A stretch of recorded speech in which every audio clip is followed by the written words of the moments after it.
si Chuck Colson. Human nga si Colson nahimong Kristohanon, iyahang gimugna ang usa ka panagtigom dira sa prisuhan. Iyahang gi-founded ang kining ginatawag Prison Fellowship diha nga naga-operate diha sa prisuhan sulod sa 80 ka mga kanasuran. Ang mao nga prison fellowship ngayang gitukod mao kining gitawag niya Angel Tree. Nga diin naga-provide sa nagahatag og mga kinang gitawag nato Christmas presents ngadto sa pamilya nga anaa sa 2 million ka mga US prisoners. Iman nato, human siya nahimong Kristohanon. And even si Bill Magee, dili na yung basketball player ha. After he became a Christian, Magee and his wife naga-organisa og kining ginatawag Operation Smile.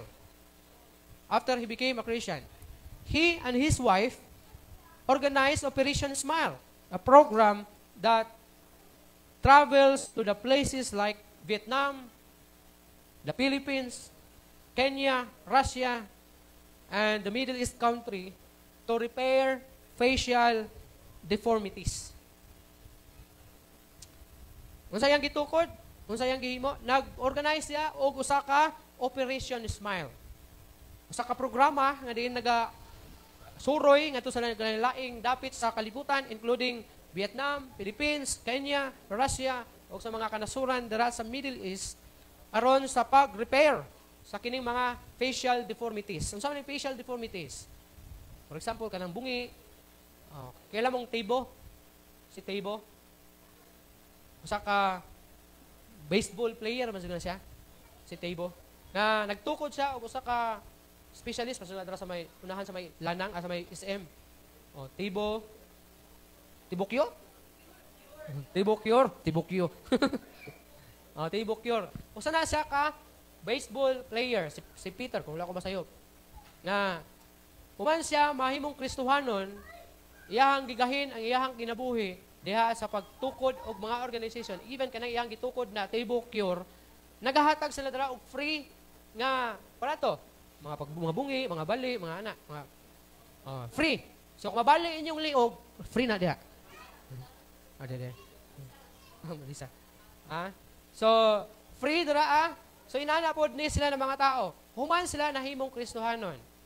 And even, may usa ka tao nga, kalimot lang ko siyang pangalan, usa ka NBA player, kung wala ko masayo. Na-drop siya last 2022, kung wala ko masayo. And nag-play siya sa Cleveland. Then he became a Christian.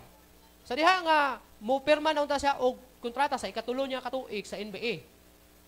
Yang gi-reject ang millions of dollars. So 34 million ba ito yang gi-reject o $16 million. Kontrata niya. Yang gi-reject. Why? Because nag-early retirement siya sa NBA. Bago lang siya na-drop. Ano man? Because he decided nga mag-full-time pastor.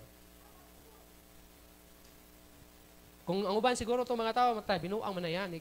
I-drop niya ang millions of dollars para lang sa pagpamastor. NBA player bago lang siya na-drop. Siguro 3 years pa siya sa NBA.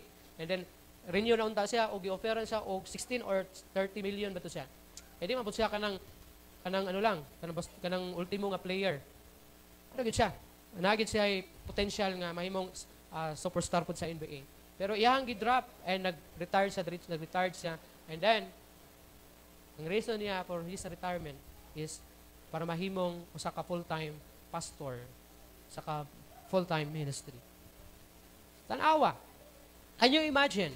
And even there sa Bible, human nila nga na-encounter si Jesus Christ sa ilang kinabuhi. Like sa mga apostoles si Jesus Christ. Human nila ma-encounter si Jesus Christ, kitalikdan nila ang ilahang trabaho. Kinsa man din sila? Uban sila, mananagat. Huwag to siguro, di man siguro ultimo to nga mananagat to sila siguro. Pero sa dihang nagingnan sila ni Jesus Christ. So kad karon, managat na kaog tao.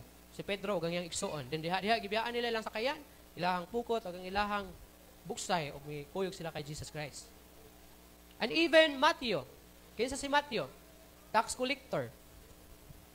And even, kinsa man, si Luke, dili man na siya isa sa mga disipulo, sa 12 ka disipulo ni Jesus Christ. But he's a doctor. Si Paul, usa ka abogado. Pero human niya ma-encounter si Jesus Christ dito sa dalan sa Damascus, kung siyang gihimo. Sa diyang gitawag sa Ginoo, bibiya siya sa iyang pagkaabogado. Dito siya naglaroy-laroy sa dalan, nagwali sa pulong sa Ginoo. Ug daghan pa na mga istorya ni ana nga nagapanghitabo diya sa Bible o sa atoang panahon. Nga diin after they became a Christian, uman nila mailhan si Jesus Christ diya sa ilang kinabuhi. Nag-serve sila sa Ginoo. Sa lain nila nga pamaagi nga sa ilahang tan-aw mauni ang ilahang makaya o mahimo o mapakita nga sila nag-alagad sa Ginoo.